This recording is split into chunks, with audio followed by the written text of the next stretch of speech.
ગુજરાતી ફિલ્મોની દશા અને દિશા બદલાઈ રહી છે ત્યારે ગુજરાત માટે ગર્વ કહી શકાય તેવી ફિલ્મ મારણને 72માં રાષ્ટ્રીય ફિલ્મ પુરસ્કારની અંદર બેસ્ટ ફીચર ફિલ્મ ઇન ગુજરાતીનો રાષ્ટ્રીય એવોર્ડ મળ્યો છે. ત્યારે આ મારણ પાછળ મહેનત કરનારા ફિલ્મના ડિરેક્ટર અભિષેક જૈન આપણી સાથે છે. સીધી વાત કરીશું. અભિષેકભાઈ, સૌથી પહેલાં તો આપને અભિનંદન. Thank you so much. Thank you. અભિષેકભાઈ, મારે સૌથી પહેલાં તો એ અનુભૂતિ જાણવી છે કે જ્યારે અનાઉન્સ થયું, બરાબર, તમારા મનની અંદર કેવી અનુભૂતિ હતી જ્યારે તમે એવોર્ડ સ્વીકારવા ગયા? મતલબ એ પળ કેવી હતી? અવોર્ડ તો સ્વીકારવાનો હજી બાકી છે, કારણ કે એ જે પ્રોસેસ છે એ થવાનું હજી બાકી છે. પણ જ્યારે અનાઉન્સમેન્ટ થયું ત્યારે હું ઓલરેડી બીજા એક કામમાં, એક શૂટિંગમાં જ હતો, અને ત્યારે શૂટ ચાલતું હતું મારું, અને કોઈકે અમને કીધું કે ભાઈ આજે અનાઉન્સ થવાનું છે. તો અમને લાગ્યું ઓકે, પણ અમને યાદ બી નહોતું કે આ 2024નો અનાઉન્સ થવાનો છે આજે. અને પછી જેમ જેમ સમય નજીક આવ્યો અને અનાઉન્સમેન્ટ શરૂ થયા ત્યારે કોઈકે ફોન કર્યો કે ભાઈ આપણી ફિલ્મ પણ 2024માં જ અપ્લાય કરેલી ને? તો મેં કીધું હા, પણ ઓફિસમાં ચેક કરાવડાવ્યું કે ભાઈ સેન્સર કયા વર્ષનું, એટલું ભૂલાઈ ગયું હતું. તો કે 2024નો સેન્સર છે અને 2024ના જ અનાઉન્સમેન્ટ થઈ રહ્યા છે. ત્યાર પછી ઉત્સુકતા વધી, ફોન ચાલુ રાખ્યો ને શૂટ ચાલુ જ હતું. તો સામે શૂટ ચાલુ છે ને ફોન સાયલેન્ટ પર નીચે એક બાજુ નજર જઈ જ રહી છે. અને ત્યારે એકદમ અચાનકથી અનાઉન્સ, એટલે સંભળાયું તો નહીં કારણ કે સાયલેન્ટ હતો, પણ ત્યાં જોયું ટેક્સ્ટમાં મારણ લખેલું, અને પછી હું એકદમ ઉત્તેજિત થઈ ગયો અને બધા ગભરાઈ ગયા કે શું થયું. અને પછી મેં શેર કર્યો બધાની સાથે ન્યૂઝ. અને સારી વાત એ છે કે ત્યાં એ ક્રૂ સાથે, જેની સાથે હું કામ કરું છું, એમની વચ્ચે જ કામ કરતાં કરતાં અનાઉન્સ થયું. અને બીજી વાત કે 18મી જુલાઈએ જ્યારે અનાઉન્સ થયું, એ એક્ઝેક્ટલી એના 20 વર્ષ પહેલાં 18મી જુલાઈએ 2006ના દિવસે મારો પહેલો દિવસ ફિલ્મ મેકિંગના કારકિર્દીનો કહેવાય, કારણ કે હું ફિલ્મ સ્કૂલ ગયો હતો એ દિવસે. એટલે આ બધો સંજોગ એવો બન્યો કે ગજબ અનુભૂતિ થઈ છે અને અભિભૂત થઈ ગયો. મને તો ઇમોશનલ પણ બહુ થઈ ગયો હતો. લાગ્યું કે જાણે એક ભાર ઉતર્યો હોય, કારણ કે 4 વર્ષથી આ ફિલ્મ સાથે રહ્યા છીએ અમે, અને આખી ક્રૂ મારી સાથે બહુ પેશન્ટલી રહી છે, બધાએ રાહ જોઈ છે, અને લાગે છે કે રાહ જોવાનો ફળ મીઠો મળ્યો. અભિષેકભાઈ, ખાસ એ પૂછવા માંગીશ કે અત્યારે જે ગુજરાતી ફિલ્મોનો ટ્રેન્ડ ચાલી રહ્યો છે, કાં તો કોમેડી હોય, ફિલ્મી ડ્રામા હોય, કાં તો લગ્ન હોય, એની વચ્ચે આ ડાર્ક થ્રિલર ફિલ્મ બનાવવાનો તમે જોખમ કેવી રીતે લીધું? અને સ્ક્રિપ્ટનો કયો એવો પોઈન્ટ કે જેમને તમને આ ફિલ્મ કરવા માટે મજબૂર કર્યા? આને છે ને આપણે ડાર્ક ન કહી શકીએ. ઓબ્વિયસલી એનું લુક અને બધું ડાર્ક છે, સબ્જેક્ટ થોડોક સિરિયસ છે. તમે જેમ કહ્યું કે કોમેડી, આ બધી ફિલ્મો આવે છે અને એ પણ આપણી એક ઓળખ છે. પણ એની સાથે આપણે એ ન ભૂલીએ કે આપણે સમાજની અંદર એવી ઘટનાઓ બની રહી છે જેના વિશે આપણે વાત કરવી જોઈએ, જેના વિશે ફિલ્મો બનવી જોઈએ. એટલે અમે જ્યારે 2020-21ની વાત છે અને 19ની વાત છે, જ્યારે હું મુંબઈથી અમદાવાદ આવી રહ્યો હતો, ત્યારે રસ્તા પર એક સ્ત્રીને માર ખાતા જોઈ અડધી રાતના, અને જ્યારે રોકવાનો કોશિશ કર્યો ત્યારે એનો જવાબ એનો જ જવાબ હતો કે એ મેરા મરદ હે, જાને દો સાહેબ, આપ જાઓ. એ વાત મારા ઘરમાં, મારા મનમાં ઘર કરી ગઈ. અને મને એવું લાગ્યું કે આવું કેમ છે કે કોઈ પણ પરિસ્થિતિમાં સ્ત્રીને હંમેશા એવું કેમ લાગે છે કે એ બંધાયેલી છે? કેમ સમાજ એને એ પ્રકારના બંધારણમાં બાંધી દે છે?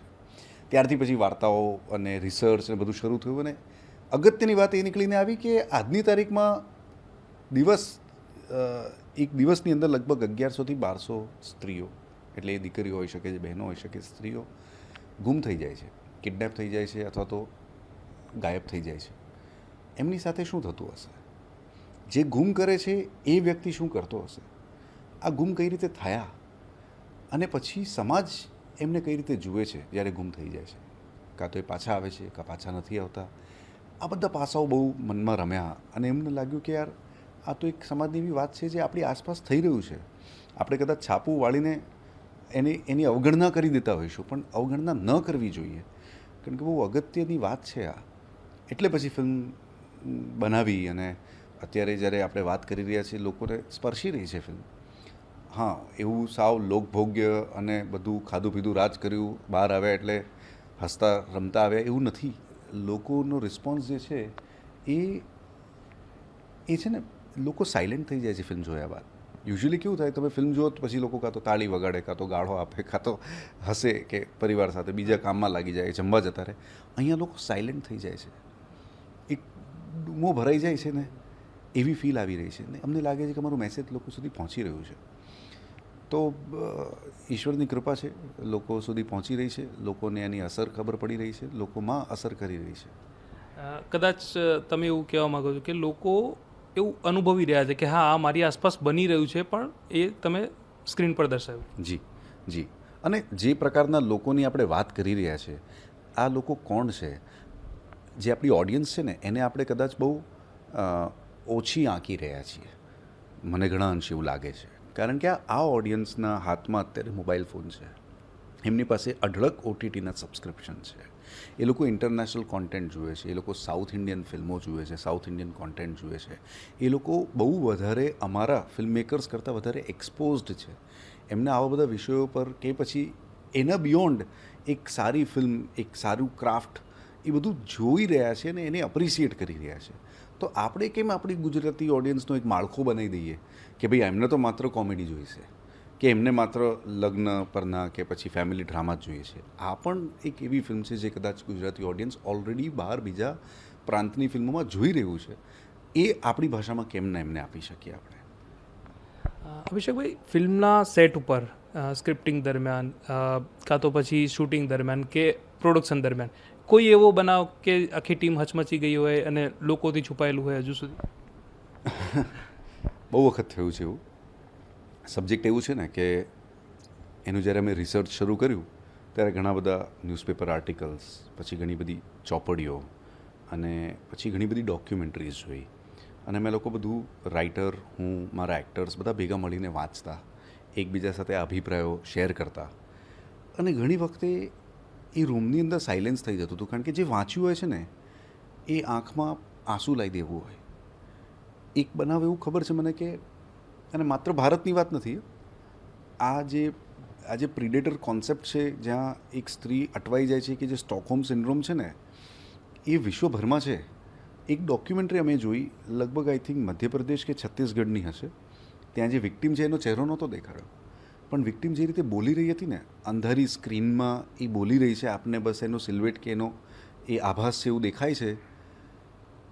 એને જે વાત કરી કે મારી સાથે જે વીત્યું છે એ ખરાબ છે, પણ મેં જ્યારે પ્રયાસ કર્યા કે હું પાછી ઘરે જાઉં, અને બહુ જ અત્યંત કઠિન પ્રયાસોથી હું જ્યારે પાછી પહોંચી, તો મને એવું લાગ્યું કે હવે બધું સારું થઈ જશે, બધું સુધરી જશે. પણ જે રીતે સમાજે અને મારા પોતાના ઘરના પરિવારજનોએ મારી સાથે વર્તાવ કર્યો, એ જે હું ભોગવી ચૂકી છું ને એનાથી વધારે કઠિન હતું, એનાથી વધારે દુઃખદાયી હતું. અને એ વાત અમને ઘર કરી ગઈ. ખરેખર આંખમાં આંસુ આવી ગયા કે આવું કેમ? અને આપણે કોઈ પાછી વળતી સ્ત્રીને આવી શંકાના દ્રષ્ટિએ કે પછી એને પહેલાં તો આપણે પ્રેમ ને બધું આપીએ ને પછી પ્રશ્નો ઊભા કરીએ કે આની સાથે શું થયું હશે, આ બરાબર છે કે નહીં, એને કોઈ કંઈ કર્યું તો નહીં. આ બધા પ્રશ્નો કેમ આવે આપણા મનની અંદર? એ આપણી જ દીકરી છે ને, આપણા જ ઘરની સ્ત્રી છે ને. તો આવા ઘણા બનાવો બન્યા છે સાહેબ. અને હું તો કહું છું કે ફિલ્મની અંદર જે મેં દેખાડ્યું છે ને એ કદાચ 0.1% છે. જે એમની સાથે થઈ રહ્યું છે ને એ અકલ્પનીય છે. અને આપણે જાગૃત થવાની જરૂર છે, કારણ કે આમાં સૌથી મોટું કોકને આપણે જો જિમ્મેવાર ગણાવવું જોઈએ ને તો એ સમાજ છે. તમે જેમ કીધું કે ઘણી વસ્તુ એવી હતી કે જે એકદમ આંખમાં આંસુ લાવી દીધી. સ્ક્રિપ્ટિંગનો કોઈક એવો ભાગ કે જે તમને ખૂબ ગમતો હોય, પરંતુ પ્રોડક્શન લેવલે કે એડિટિંગ લેવલે તેને રિમૂવ કરવો પડ્યો હોય, એવું કંઈ? તો ખબર નહીં આપને ખબર છે કે નહીં, પણ આ ફિલ્મ બની એની પહેલાં વેબ શો હતું. વેબ શોના સ્વરૂપે હતી, તો લગભગ 200 મિનિટનું કોન્ટેન્ટ હતું. અત્યારે જે છે એ 100 મિનિટ જેવું, 120 મિનિટ જેવું કોન્ટેન્ટ છે. એટલે 80 મિનિટ અમે ફિલ્મમાંથી કાપી છે, અરે સિરીઝમાંથી કાપી છે. એટલે ઘણા બધા એવા મુદ્દાઓ, પાસાઓ, વિગતો, સીન અમારે કાપવા પડ્યા. પણ એ જો ફિલ્મને ન્યાય આપતો હોય અને વેબ સિરીઝને ન્યાય આપતો હોય તો વેબ સિરીઝને આપે, પણ ફિલ્મને ન્યાય ના આપતા હોય તો તમારે એને કાપી દેવા પડે. એટલે એવું 80 મિનિટનું કાપ્યું છે, એટલે એ તો કાળજું કાપીને 80 ટુકડા કર્યા હોય એવું લાગે તમને. પણ for the audience, for the film જે કરવું પડે એ કરવું પડે. ફિલ્મ નેશનલ એવોર્ડ માટે સિલેક્ટ થઈ ગઈ છે, એને બેસ્ટ ફીચર ફિલ્મનો એવોર્ડ મળ્યો. આખી પ્રોસેસ મારે થોડી સમજવી છે કે પ્રોસેસ શું હોય છે અને કયા કયા પાસાઓમાંથી પસાર થવું પડતું હોય છે. જ્યાં સુધી મને ખબર છે, તમે ફિલ્મ બનાવી દીધા બાદ જ્યારે એનું સેન્સર સર્ટિફિકેટ લઈ લો તો ભલે તમે ફિલ્મ રિલીઝ કરી હોય કે ના કરી હોય, એને તમે નેશનલ એવોર્ડ માટે અપ્લાય કરી શકો છો. એક વખત નેશનલ એવોર્ડ માટે અપ્લાય થઈ જાય ત્યારબાદ એની જ્યુરી મેમ્બર્સ હોય, એ જ્યુરી બેસે અને એ લોકો પહેલા તબક્કામાં સિલેક્શન કરે, પછી એ સેન્ટ્રલ જ્યુરી પાસે જાય અને ત્યાં એ લોકો જ્યારે સિલેક્ટ કરે ત્યારબાદ આપણે રિજનલ લેંગ્વેજની ફિલ્મોમાં તો એક જ ફિલ્મને એનાયત થઈ શકે છે. એટલે એમના માટે બહુ જ આઈ થિંક ટફ થઈ જતું હશે કે જેટલી પણ ફિલ્મો આવી છે ગુજરાતીમાં એમાંથી કોઈક એકને આગળ મૂકવાનું છે. તો એ તો હું જ્યુરીને ખૂબ ખૂબ શું કહેવાય આભાર માનવા માગું છું, કારણ કે ગુજરાતની એક ઓળખમાંથી ગુજરાતને બહાર કાઢવા માટે ક્યાંક કોઈક સેન્ટ્રલ જ્યુરી જે કદાચ ગુજરાતી બોલતું બી હશે કે નહીં ખબર નથી મને, પણ એમને આ ફિલ્મનો ચયન કર્યો એટલા માટે નહીં કે મારી ફિલ્મ છે, પણ જેમ ગયા વર્ષે વશનો ચયન થયો કે એની પહેલાં કચ્છ એક્સપ્રેસનો થયો, તો એ વાત એટલા માટે અગત્યની છે કે 2012માં જ્યારે કેવી રીતે જેશ બનાવ્યું હતું ત્યારે ગુજરાતી ફિલ્મોની કેટેગરી સુદ્ધા ઓપન નહોતી. એટલે એમને કોઈ પણ ફિલ્મ યોગ્ય ન લાગી ગુજરાતીમાંથી જેને રાષ્ટ્રીય પુરસ્કાર આપી શકાય. અને હવે તમે જુઓ તો દર વર્ષે એક ફિલ્મને અને અલગ અલગ પ્રકારની ફિલ્મોને એ લોકો રાષ્ટ્રીય પુરસ્કાર આપે છે. એટલે ક્યાંક કોઈક નોંધ લઈ રહ્યું છે, ક્યાંક રાષ્ટ્રમાં આપણી ભાષામાં આપણી ફિલ્મો એમની નોંધ લેવાઈ રહી છે. એટલે આ પ્રોસેસ આઈ એમ શ્યોર એમના માટે બહુ ટફ રહેતી હશે, પણ વી આર ઓલ્સો લકી કે અમે સિલેક્ટ થયા. તમે પણ ક્યાંક જ્યુરી મેમ્બર રહ્યા છો, તમે કહી શકશો કે આ આખી પ્રોસેસ કઈ રીતે કેટલી ટફ રહેતી હોય છે સિલેક્શન પાછળ, કારણ કે ગુજરાત સિવાયના પણ લોકો એની અંદર સામેલ હોય છે. હું એટલે ઓબ્વિયસલી અહીંયા ગુજરાતમાં જે ગુજરાતી ફિલ્મોની પેનલો છે એમાં જ્યુરી રહ્યો છું. ઇફી કરીને જે આપણું ગોવામાં ફેસ્ટિવલ થાય છે એનો પણ જ્યુરી મેમ્બર રહ્યો છું ને નેશનલ ફિલ્મ એવોર્ડનો જ મેમ્બર રહ્યો છું. પણ હું શું કહેવાય કે વેસ્ટર્ન રિજનનો જ જ્યુરી મેમ્બર રહ્યો છું. આઈ થિંક વેસ્ટર્ન રિજનના જ્યુરી મેમ્બરને હજી થોડુંક સહેલું બી છે, સેન્ટ્રલ જ્યુરી માટે થોડુંક અઘરું બી થઈ જાય છે. ત્યાં સુધી હજી હું ગયો નથી, પણ yes it is a tough job. આટલી બધી ફિલ્મો જોવી અને પછી એ જોયા બાદ તમારે તમારો અભિપ્રાય અને બીજા જેટલા પણ મેમ્બર્સ હોય એની પાસે બેસીને ડેલિબ્રેશન કરીને એક રિઝલ્ટ લાવવું, ઇટ્સ નોટ ઇઝી. એવું સાંભળ્યું કે એ વખતે મતલબ બહાર પણ તમે ન જઈ શકો જ્યારે તમે મૂવી. હા, એ બહુ સિક્રેટિવ પ્રોસેસ હોય છે. આ વખતે જેમ કે ઓસ્કરની જ્યુરીમાં હતો હું, જ્યાં ભારતથી ઓસ્કર સિલેક્શન મોકલવાનું હતું હોમબાઉન્ડ, ત્યારે અમે લોકો જે 10-12 દિવસ ભારતના એક શહેરમાં હતા તો કોઈને ખબર ન હોય કે અમે કયા શહેરમાંથી આ જ્યુરી કરી રહ્યા છીએ. એટલે બહુ સિક્રેટિવ હોય છે. નહીં તો પછી આ રાષ્ટ્રીય પુરસ્કાર છે, આ કોઈ નોર્મલ એ પ્રેસિડેન્શિયલ એવોર્ડ છે, એટલે તમારી એની માતબરતા તો જાળવી રાખવી જ પડે. બિલકુલ.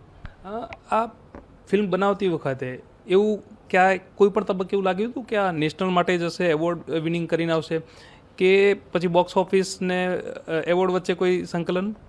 નહીં, એકચ્યુઅલી મેં જ્યારે મારી પહેલી ફિલ્મ બનાવી ત્યારે મને એક પત્રકારે બહુ અજુકતો સવાલ પૂછ્યો હતો કે તમે ફિલ્મો સબસિડી માટે બનાવો છો. હવે થોડાક દિવસો પહેલાં કોઈક પાછો એક એવો અજુકતો સવાલ પૂછ્યો કે તમે ફિલ્મો નેશનલ એવોર્ડ માટે બનાવો છો. જે ફિલ્મો બનાવે છે ને એ પોતાની જાત માટે પહેલાં તો ફિલ્મ બનાવે છે ને પોતાના ઓડિયન્સ માટે ફિલ્મ બનાવે છે. અમને સહેજ બી અંદાજો નહોતો કે આ ફિલ્મને નેશનલ એવોર્ડ મળશે. હું કહું છું ને કે 2024નો સેન્સર છે અને આ એવોર્ડ 2024નો મળ્યો છે, તો અમે તો કદાચ 2 વર્ષમાં બહુ આગળ નીકળી ગયા કે બીજી વસ્તુમાં શું કહેવાય બિઝી થઈ ગયા, પણ એવોર્ડ મળ્યો એ સરપ્રાઈઝ. અને બીજી બાજુ એવોર્ડ માટે ફિલ્મો કોઈ નથી બનાવતું, મને નથી લાગતું કોઈ એનું કોઈ ફોર્મ્યુલા નથી ને, એટલે ફોર્મ્યુલા હોય તો તમે એવોર્ડ માટે બનાવો. અને બીજી બાજુ જે આ બોક્સ ઓફિસની વાત છે, એક અલગ ફિલ્મ છે.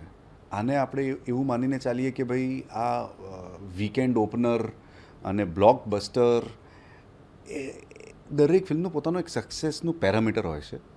એ કયા બજેટમાં બન્યું છે અને એની સામે તમારી રિકવરી ક્યાંથી સંકળાયેલી છે ને એ એનું હિટ અને ફ્લોપ ડિસાઇડ કરે છે. આંકડાઓ ડિસાઇડ નથી કરતા. તો મારા મતે આ ફિલ્મને આવા સબ્જેક્ટને નેશનલ એવોર્ડ મળ્યો ને એ જ એનું સૌથી પહેલું સક્સેસ છે. પછી ઓડિયન્સનું એક્સેપ્ટન્સ જે હવે છે આટલા દિવસોથી થિયેટરની અંદર, એ એનું બીજું સક્સેસ છે. બોક્સ ઓફિસ આવશે નહીં આવે એ પછીની વાત છે, પણ અમે બોક્સ ઓફિસ માટે નહોતી બનાવી. અમે આ ફિલ્મ ખરેખર સમાજને એક અલગ કંઈક પ્રયોગ કરીને આગળ મૂકવા માગતા હતા, અને એમાં અમે સફળ થયા છીએ, અને ઈશ્વરે સહાય આપી છે, તો અમે ખુશ જ છીએ. બિલકુલ. જે મારણની જે સફળતા મળી છે એ કાબિલે દાદ છે.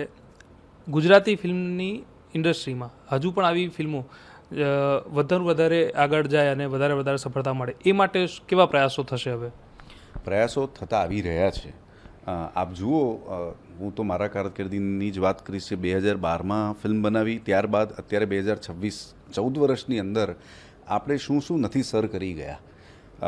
આપણને હેલ્લારો માટે ગોલ્ડન પીકોક, એટલે કે આપણને ગોલ્ડન પીકોક નહીં પણ ગોલ્ડન લોટસ એવોર્ડ મળ્યો છે, એટલે કે સર્વોચ્ચ ફિલ્મનો એવોર્ડ મળ્યો છે. છેલ્લો શોને આપણને ઓસ્કર માટે રિપ્રેઝેન્ટ કરીએ ફિલ્મે, કે પછી દર વર્ષે હવે એક ગુજરાતી ફિલ્મને એવોર્ડ મળે છે.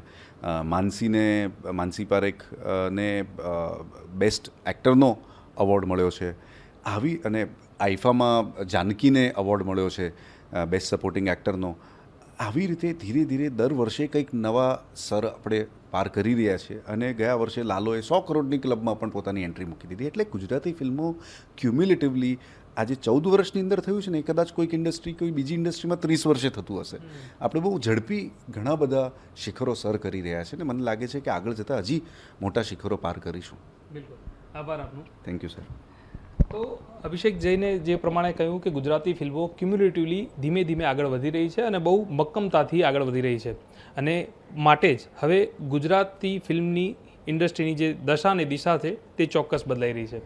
કેમેરા પર્સન મુકેશ ડોડિયા સાથે મનોજ ખત્રી, ETV ભારત, અમદાવાદ.